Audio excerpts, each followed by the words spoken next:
Claqueta Eduardo V, el niño que se convirtió en un tirano.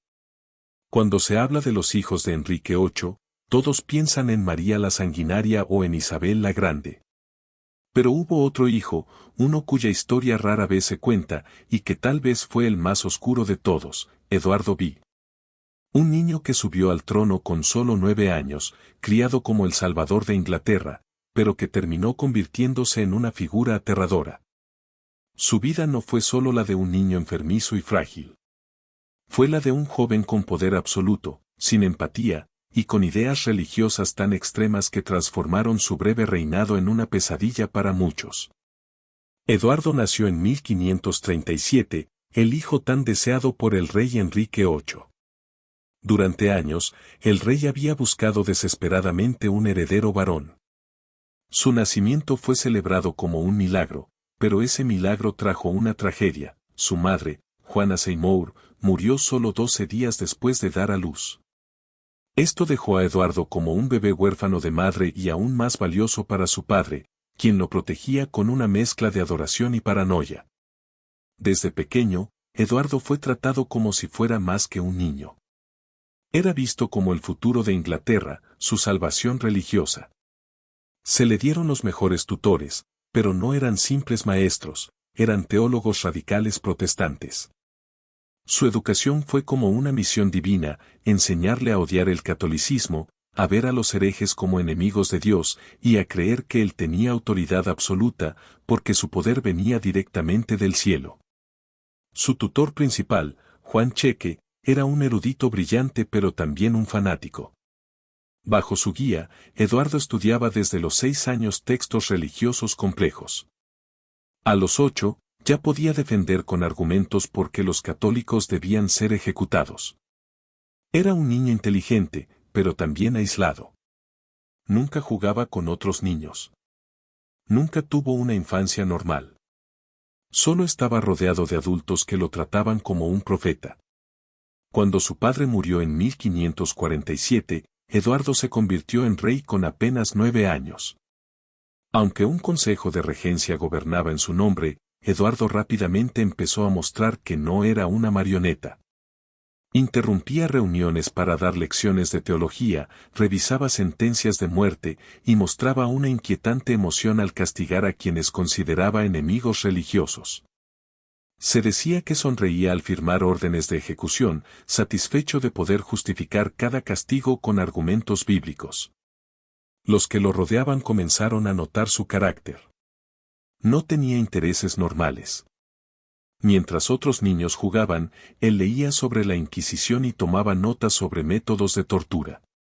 Sus sirvientes encontraron dibujos hechos por él, ilustrando castigos físicos, con comentarios escritos sobre su efectividad.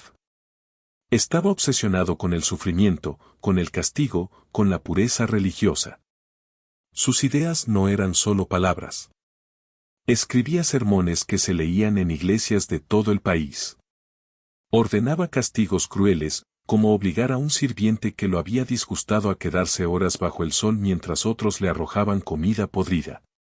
Observaba estas humillaciones con atención, como si fueran experimentos. Cuando una criada murió después de ser azotada por rezar en secreto, su única reacción fue escribir que el castigo había sido más efectivo de lo esperado. Con su familia también fue cruel. A María, su hermana mayor, la consideraba una hereje peligrosa. En cartas privadas la llamaba enemiga de Cristo y bastarda, y planeó declararla ilegítima para quitarla de la línea de sucesión.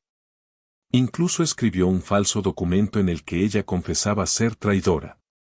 A Isabel, en cambio, la veía como una herramienta útil por ser protestante, pero nunca como una hermana.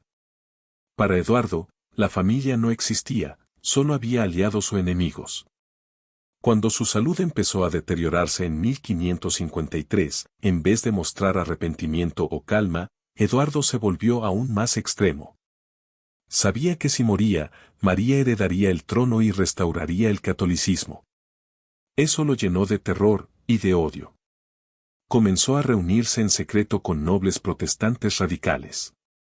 Junto a Juan Dudley, el duque de Northumberland, planeó un golpe de Estado, arrestar o matar a sus hermanas y poner en el trono a su prima protestante, Juana Grey.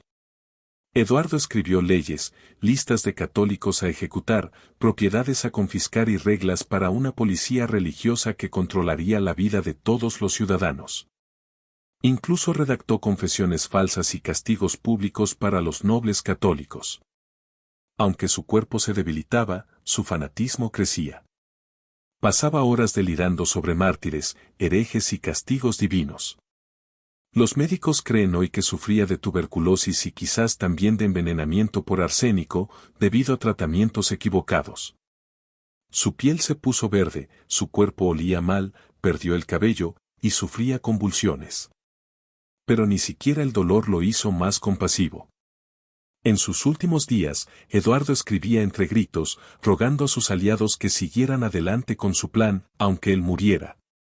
Murió el 6 de julio de 1553, a los 15 años. Sus últimas palabras no fueron de amor ni perdón, sino maldiciones contra María.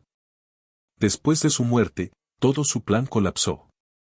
Juana Grey fue reina por solo 9 días antes de ser derrocada, y María subió al trono con apoyo incluso de muchos protestantes que habían quedado horrorizados con el extremismo de Eduardo.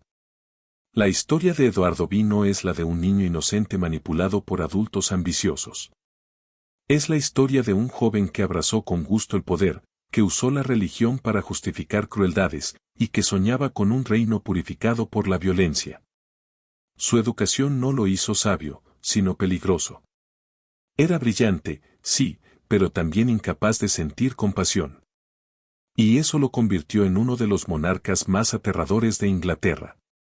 Lo más inquietante es imaginar qué habría pasado si hubiera vivido más tiempo.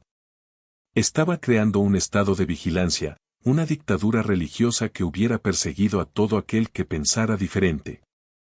Su muerte, aunque trágica, puede haber salvado a Inglaterra de algo aún peor.